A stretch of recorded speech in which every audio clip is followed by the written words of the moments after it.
ॐ श्री गुरुभ्यो नमः। हरि ओम। श्री विष्णु सहस्रनाम स्तोत्रम्। शुक्लां भरधरौ विष्णुं शशिवर्णं चतुर्भुजं प्रसन्नवदनं ध्यायेत् सर्वविघ्नोपशान्तये। नारायणं नमस्कृत्यं नरं चैव नरोत्तमं देवीं सरस्वतीं व्यासं ततो जयमुदीरये। व्यासौ वसिष्ठनप्तारं शक्ते पौत्रमकल्मषम् पराशरात्मजौ वन्दे शुकतातन्तपोनिधिम्। व्यासाय विष्णुरूपाय व्यासरूपाय विष्णवे नमो वै ब्रह्मनिधये वासिष्ठाय नमो नमः। अविकाराय शुद्धाय नित्याय परमात्मने सदैकरूपरूपाय विष्णवे सर्वजिष्णवे यस्य स्मरणमात्रेण जन्म संसारबन्धनात् विमुच्यते। नमस्तस्मै विष्णवे प्रभविष्णवे। ॐ नमो विष्णवे प्रभविष्णवे। श्रीवैशम्पायन उवाच श्रुत्वा धर्मानशेषेण पावनानि च सर्वशः युधिष्ठिरः शान्तनवम् पुनरेवाभ्यभाषत। श्रीयुधिष्ठिर उवाच किमेकं दैवतल्लोके किंवाप्येकं परायणं स्तुवन्तः कङ्कमर्चन्तः प्राप्नुयुर्मानवा शुभम्। को धर्म सर्वधर्माणां भवतः परमो मतः किञ्जपन्मुच्यते जन्तुः जन्म संसारबन्धनात्। श्रीभीष्म उवाच जगत्प्रभुं देवदेवम् अनन्तं पुरुषोत्तमं स्तुवन्नाम सहस्रेण पुरुषः सततोत्थितः तमेव चार्चयन्नित्यं भक्त्या पुरुषमव्ययम् ध्यायन् स्तुवन्नमस्यंश्च यजमानस्तमेव च अनादिनिधनं विष्णुं सर्वलोकमहेश्वरं लोकाध्यक्षं स्तुवन्नित्यं सर्वदुःखादिको भवेत्। ब्रह्मण्यं सर्वधर्मज्ञं लोकानां कीर्तिवर्धनं लोकनाथं महद्भूतं सर्वभूतभवोद्भवम् एष मे सर्वधर्माणां धर्मोऽधिकतमो मतः यद्भक्त्या पुण्डरीकाक्षं स्तवैरर्चेन्नरः सदा परमय्यो महत्तेजः परमय्यो महत्तपः परमय्यो महद्ब्रह्म परमय्यः परायणं पवित्राणां पवित्रय्यो मङ्गलानां च मङ्गलं दैवतां देवतानां च भूतानायो व्ययः पिता। यतः सर्वाणि भूतानि भवन्त्यादियुगागमे यस्मिंश्च प्रलयं यान्ति पुनरेव युगक्षये तस्य लोकप्रधानस्य जगन्नाथस्य भूपते विष्णोर्नाम सहस्रं मे शृणु पापभयापहम्। यानि नामानि गौणानि विख्यातानि महात्मनः ऋषिभिः परिगीतानि तानि वक्ष्यामि भूतये। ऋषिर्नाम्नां सहस्रस्य वेदव्यासो महामुनिः छन्दोनुष्टुप् तथा देवः भगवान् देवकीसुतः अमृतां शुद्धवो बीजं शक्तिर्देवकीनन्दनः त्रिसामाहृदयन्तस्य शान्त्यर्थे विनियुज्यते विष्णुं जिष्णुं महाविष्णुं प्रभविष्णुं महेश्वरम् अनेकरूपदैत्यान्तं नमामि पुरुषोत्तमम् अस्य श्रीविष्णोर्दिव्यसहस्रनामस्तोत्रमहामन्त्रस्य श्रीवेदव्यासो भगवान् ऋषिः अनुष्टुप् छन्दः श्रीमहाविष्णुः परमात्मा श्रीमन्नारायणो देवता अमृतां शुद्धवो भानुरिति बीजं देवकीनन्दनः सृष्टेति शक्तिः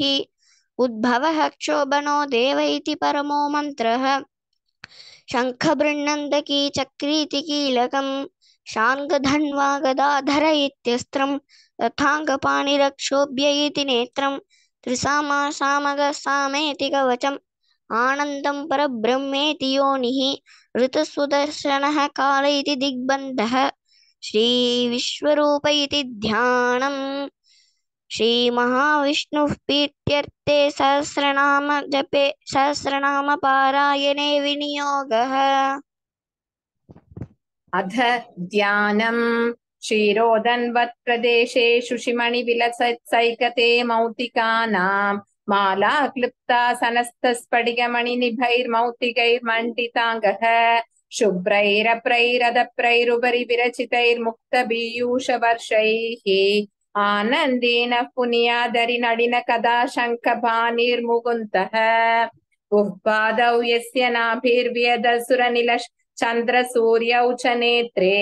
कर्णावाशशिरोद्यौर्मुखमभि दहनो यस्य वास्तेयमब्धिः अन्धस्तै यस्य विश्वं सुरनरकगो भोगि गन्धर्वदैत्यैः चित्रं रम्यते तन्त्रिभुवन बभुषं विष्णुमीशन्नमामि ॐ नमो भगवते वासुदेवाय शान्ताकारं भुजगशयनं पद्मनाभं सुरेशं विश्वाधारं गगनसदृशं मेघवर्णं शुभाङ्गं लक्ष्मीकान्तं कमलनयनै योगिगृध्यानगम्यं वन्दे विष्णुं भवभयहरं सर्वलोकैकनाथं मेघश्यामं पीतकौशेयवासं श्रीवत्साङ्गं कौस्तुभोत्पासिताङ्गं पुण्योपेतं पुण्डरीकायताक्षं विष्णुं वन्दे सर्वलोकैकनाथं नमः समस्तभूतानाम् आदिभूताय भूप्रुते अनेकरूपरूपाय विष्णवे प्रभविष्णवे सशङ्खचक्रं सकिरीटकुण्डलं सपीतवस्त्रं सरसिरुहेक्षणं सहारवक्षस्थलशोभिकौस्तुभं नमामि विष्णुं शिरसा चतुर्भुजम् छायायां पारिजातस्य हेमसिंहासनोपरि आसीनमब्दश्यामम् आयदाशम् अलङ्कृतं चन्द्राननं चतुर्बाहुं श्रीवत्साङ्गितवक्षसं रुक्मिणी सत्यभामाभ्यां सहितं कृष्णमाश्रये। ॐ नमो भगवते वासुदेवाय विश्वस्मै नमः। विश्वौ विष्णोर्वषट्कारः भूतभव्यभवत्प्रभुः भूतकृद्भूतभृद्भावः भूतात्मा भूतभावनः भूतात्मा परमात्मा च मुक्तानां परमा गतिः अव्ययः पुरुषः साक्षी क्षेत्रज्ञोऽक्षर एव च योगो योगविदान्नेता प्रधानपुरुषेश्वरः नारसिंहवपुः श्रीमान् केशवः पुरुषोत्तमः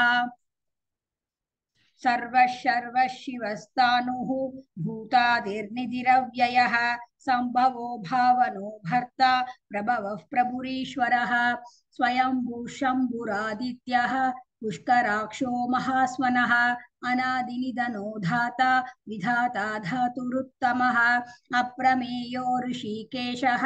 पद्मनाभोमरप्रभुः विश्वकर्मा मनुस्त्वष्टा स्तविष्टस्तविरो ध्रुवः अग्राह्यः शाश्वतः कृष्णः लोहिताक्षः प्रतर्दनः प्रबुधस्त्रिगुत्ताम पवित्रं मङ्गलं परम् ईशानः प्राणदः प्राणः ज्येष्ठः श्रेष्ठः प्रजापतिः हिरण्यगर्भो भूगर्भः माधवो मधुसूदनः ईश्वरो विक्रमी धन्वी मेधावी विक्रमक्रमः अनुत्तमो दुराधर्षः कृतज्ञः कृतिरात्मवान् सुरेश शरणं शर्म विश्वरेताः प्रजाभवः अहः संवत्सरो व्यालः प्रत्ययः सर्वदर्शनः अजः सर्वेश्वरः सिद्धः सिद्धिः सर्वादिरच्युतः वृषाकपिरमेयात्मा सर्वयोगविनिश्रितः वसुर्वसुमनः सत्यः समात्मा संमितः समः अमोघः पुण्डरीकाक्षः वृषकर्मा वृषाकृतिः रुद्रो बहुशिरा बभ्रुः विश्वयोनिःशुचिश्रवाः अमृतः शाश्वतस्थाणुः वरारोहो महातपाः सर्वगः सर्वविद्भानुः विश्वक्सेनो जनार्दनः वेदो वेदविदव्यङ्गः वेदांगो वेदवित्कविः लोकाध्यक्षः सुराध्यक्षः धर्माध्यक्षः कृताकृतः चतुरात्मा चतुर्व्यूहः चतुर्दंष्ट्रश्चतुर्भुजः भ्राजिष्णुर्भोजनं भोक्ता सहिष्णुर्जगदादिजः अनघो विजयो जेता विश्वयोनिः पुनर्वसुः उपेन्द्रो वामनः प्रांशुः अमोघः शुचिरूर्जितः अतीन्द्रः सङ्ग्रहः सर्गः धृतात्मा नियमो यमः वेद्यो वैद्यः सदा योगी वीरः माधवो मधुः अतीन्द्रियो महामायः महोत्साहो महाबलः महाबुद्धिर्महावीर्यः महाशक्तिर्महाद्युतिः अनिर्देश्य वपुः श्रीमान् अमेयात्मा महादृधृक् महेश्वासो महीभर्ता श्रीनिवासः सताङ्गतिः अनिरुद्धः सुरानन्दः गोविन्दो गोविदाम्पतिः मरीचिर्दमनो हंसः सुपर्णो भुजगोत्तमः हिरण्यनाभः सुतपाः पद्मनाभः प्रजापतिः अमृतः सर्वदृक्सिंहः सन्ताता सन्धिमान् स्थिरः अजो दुर्मर्षणः शास्ता विश्रुतात्मा सुरारिः गुरुर्गुरुतमो धाम सत्यः सत्यपराक्रमः निमिषो निमिषः सग्वी वाचस्पतिरुधारधीः अग्रणीर्ग्रामणी श्रीमान् न्यायो नेता समीरणः सहस्रमूर्धा विश्वात्मा सहस्राक्षः सहस्रपात् आवर्तनो निवृत्तात्मा संवृतः संप्रवर्धनः अहः संवर्तको वह्निः अनिलो धरणीधरः सुप्रसाद प्रसन्नात्मा विश्वभुग्विभुः सत्कर्ता सत्कृतः साधुः जह्नुर्नारायणो नरः असंख्येयो प्रमेयात्मा विशिष्टशिष्टकृच्छुचिः सिद्धार्थः सिद्धसङ्कल्पः सिद्धिदः सिद्धिसाधनः वृषाही वृषभो विष्णुः वृषपर्वा वृषाधरः वर्धनो वर्धमानश्च विविक्तश्रुतिसागरः सुभजो दुर्धरो वाग्मी महेन्द्रो वसुदो वसुः नैकरूपो बृहत्रूपः शिबिविष्टप्रकाशनः ओजस्तेजोऽस्युदिधरः प्रकाशात्मा प्रतापनः रुद्धस्पष्टाक्षरो मन्द्रः चन्द्रांशुर्भास्करत्युदिः अमृतांशुद्भवो भानुः शशबेन्दुः सुरेश्वरः औषधं जगदः सेतुः सत्यधर्मपराक्रमः भूतभव्यभवन्नादः पवनः पावनो नलः कामः कामकृत्कान्तः कामः कामप्रदप्रभुः युगादिकृत्युगा नैकमायो महाशनः अदृश्यो व्यक्तरूपश्च सहस्रजिदनन्दजित् इष्टो विशिष्टशिष्टेष्टः शिखण्डी नहुषो वृषः क्रोधः क्रोधकृत्कर्ता विश्वबाहुर्महीधरः अच्युतप्रदितप्राणः प्राणदो वासवानुजः अभां निधिरधिष्ठानम् अप्रमत्तप्रतिष्ठितः स्कन्दधरो धूर्यः वरदो वायुवाहनः वासुदेवो बृहद्भानुः आदिदेवः पुरन्दरः अशोकस्तारणस्तारः शूरः शौरिर्जनेश्वरः अनुकूलः शतावर्तः पद्मी पद्मनिभेक्षणः पद्मनाभोरविन्दाक्षः पद्मगर्भः शरीरभृत महाधीर्वृद्धो वृद्धात्मा महाक्षो गरुडध्वजः अतुलः शरभो भीमः समयज्ञो हविर्हरिः सर्वलक्षणलक्षण्यः लक्ष्मीवान् समितिञ्जयः विक्षरो रोहितो मार्गः हेतुर्दामोदरः सहः महीधरो महाभागः वेगवानमिताशनः उद्भवः क्षोभनो देवः श्रीगर्भः परमेश्वरः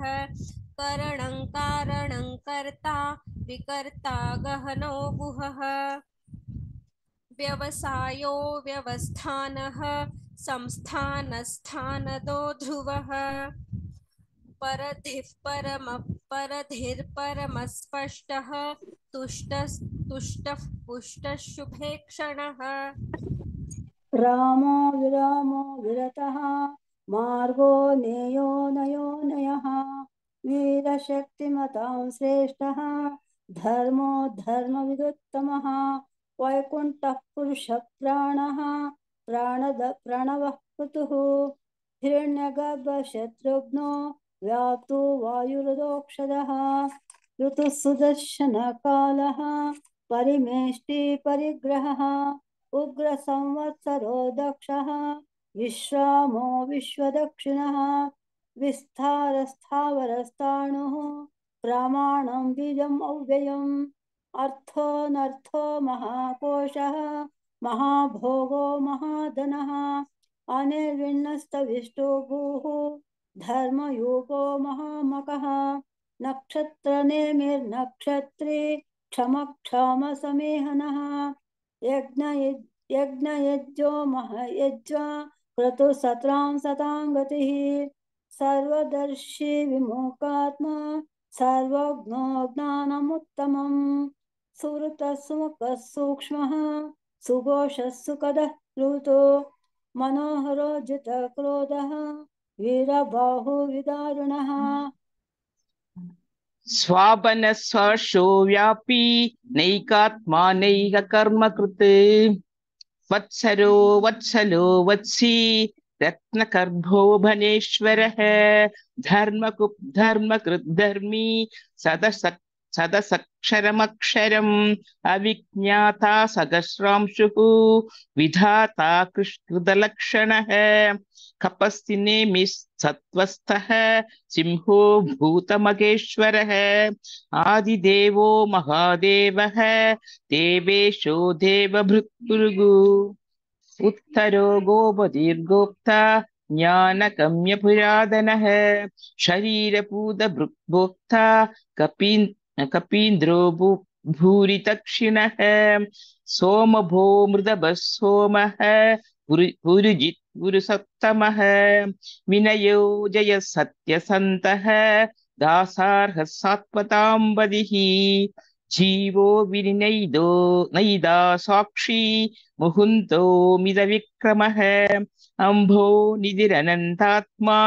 महोदतिशयोत्कन्दः अजो महार्कस्वभाव्यः चिदामित्रप्रमोदनः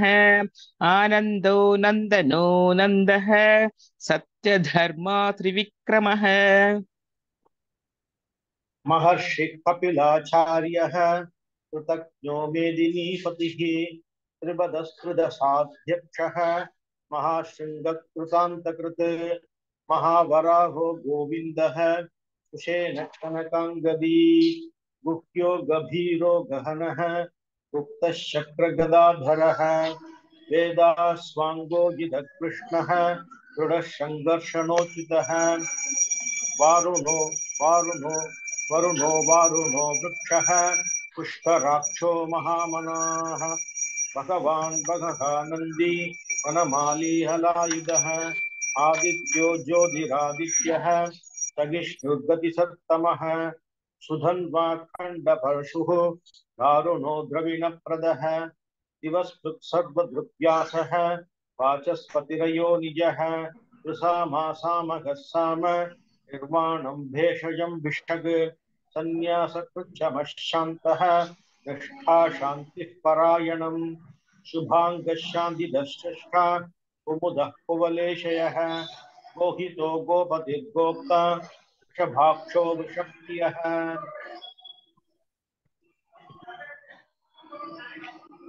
वर्ती निवृत्तात्मा संक्षेप्त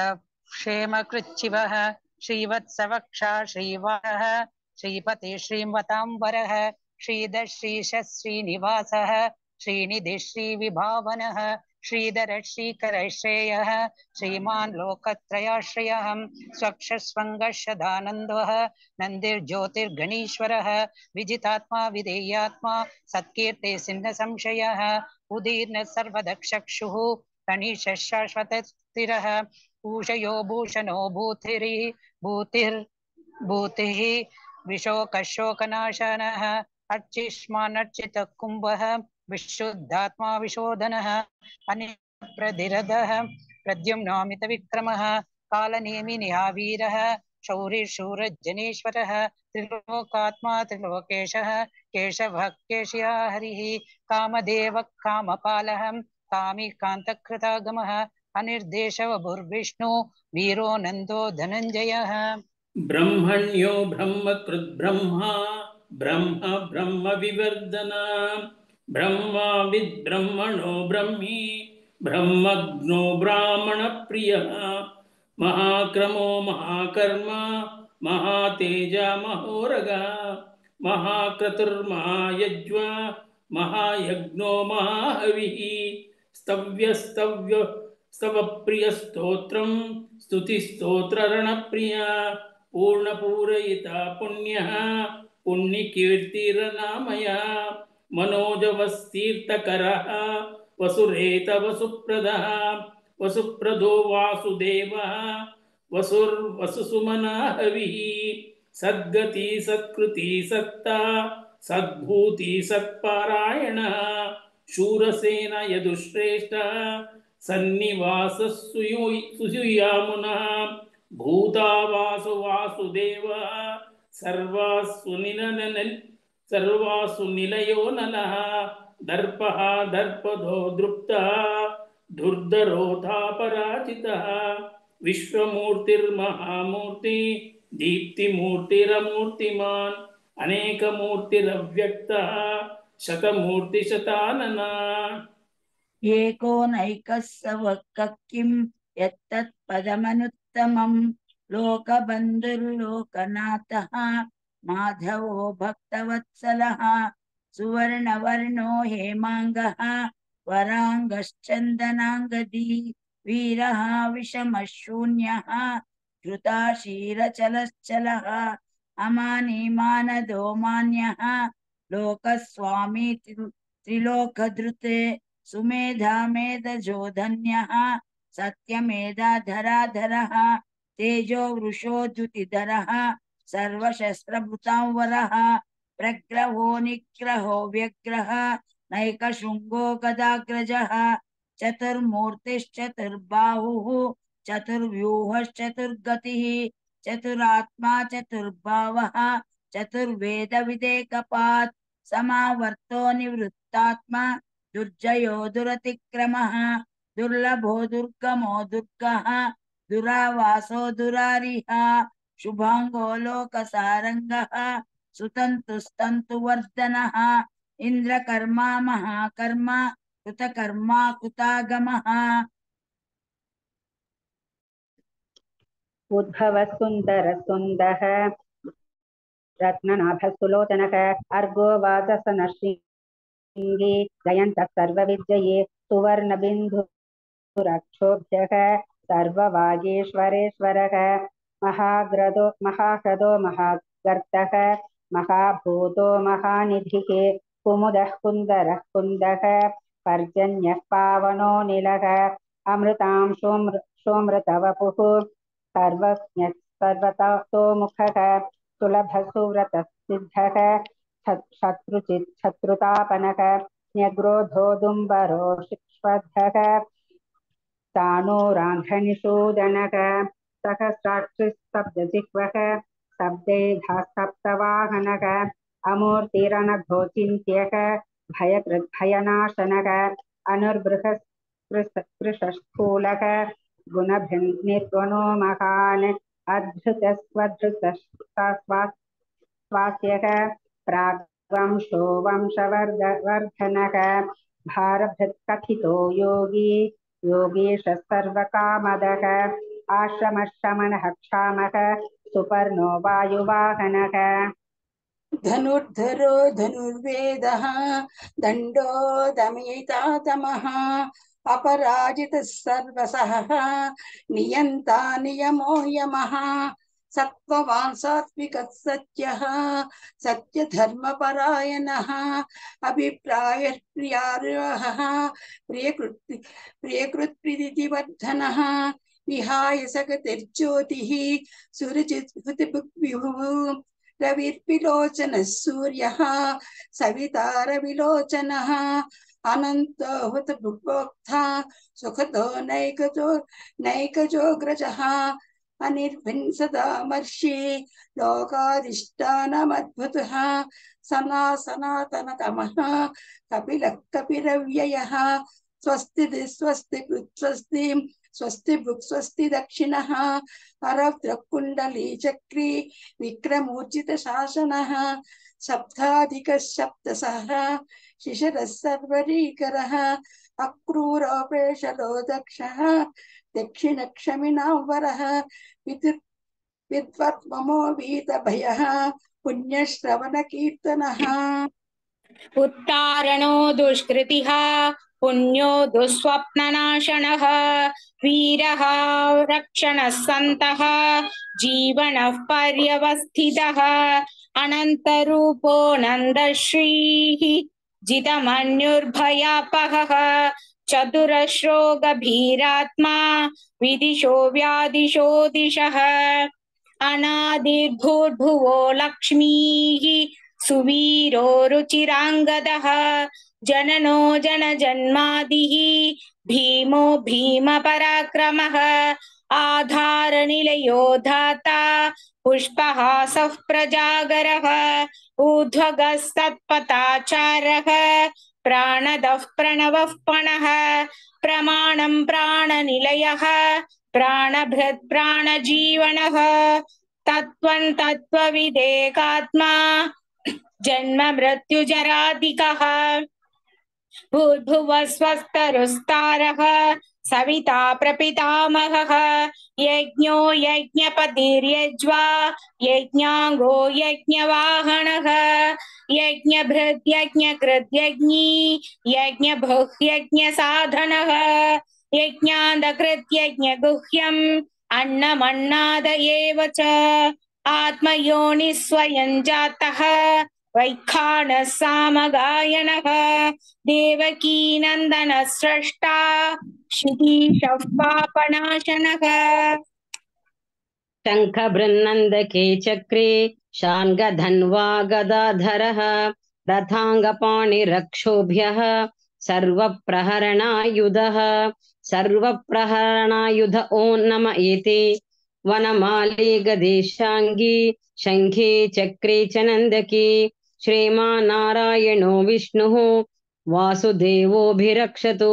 वनमाली गदेशाङ्गी शङ्खे चक्रे च नन्दकी श्रीमान्नारायणो विष्णुः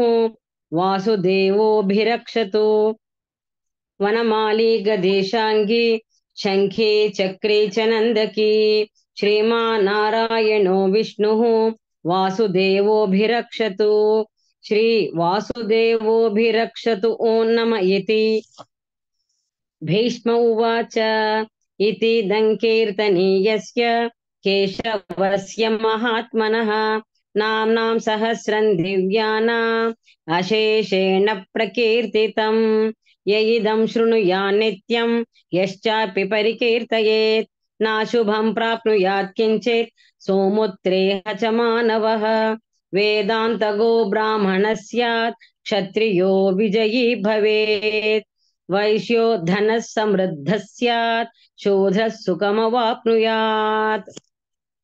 धर्मार्थे प्राप्नुयात् धर्मम् अर्थार्थे चार्थमाप्नुयात् कामानवाप्नुयात् कामी प्रजार्थे प्राप्नुयात् प्रजाम् भक्तिमान् यः सदोत्थाय शुचिसद्गतमानसः सहस्रौ वासुदेवस्य नाम्नामेतत् प्रकीर्तयेत् यशः प्राप्नोति विपुलं याति प्राधान्यमेव च अचलां श्रियमाप्नोति श्रेयः प्राप्नोत्यनुत्तमम् न भयं क्वचिदाप्नोति वीर्यं तेजश्च विन्दति भवत्यरोगो द्युतिमान् बलरूपगुणान्वितः रोगार्तो मुच्यते रोगात् बद्धो मुच्येत बन्धनात् भयान्मुच्येत भीतस्तु मुच्येतापन्न आपदः दुर्गाण्यतितरत्याशु पुरुषः पुरुषोत्तमम् स्तुवन्नाम सहस्रेण नित्यं भक्तिसमन्वितः वासुदेवाश्रयो मर्त्यः वासुदेवपरायणः सर्वपापविशुद्धात्मा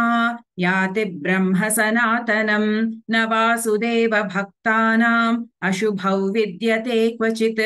जन्म मृत्युजरा व्याधि भयन्नैवोपजायते इमं स्तवमधीयानः श्रद्धा भक्तिसमन्वितः युज्येतात्मसुखक्षान्तिश्रीधृतिस्मृतिकीर्तिभिः न क्रोधो न च मात्सर्यं न लोभो नाशुभामतिः भवन्ति कृतपुण्यानां भक्तानां पुरुषोत्तमे द्यौस्य चन्द्रार्कनक्षत्रा खन्दिशो भूर्महो दधिः वासुदेवस्य वीर्येण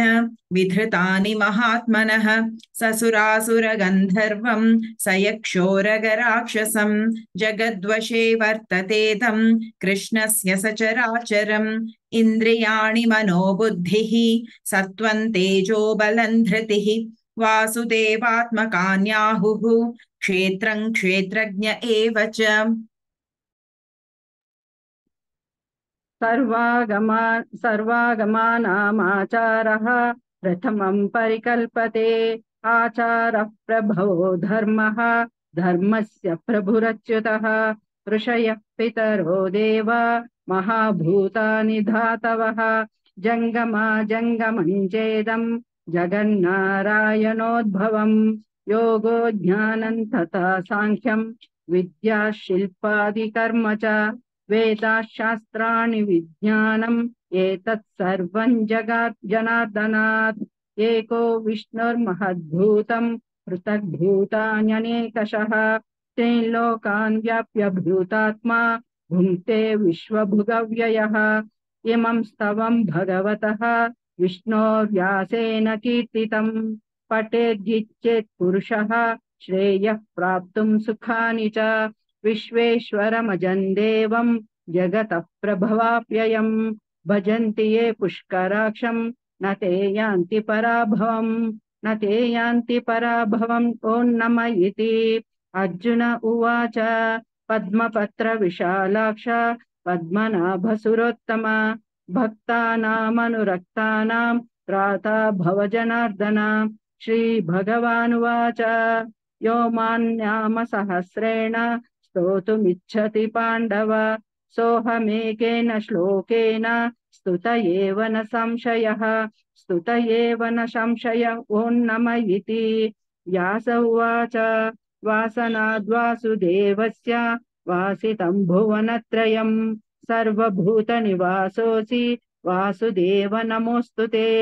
श्रीवासुदेव नमोऽस्तु ते ॐ नमः इति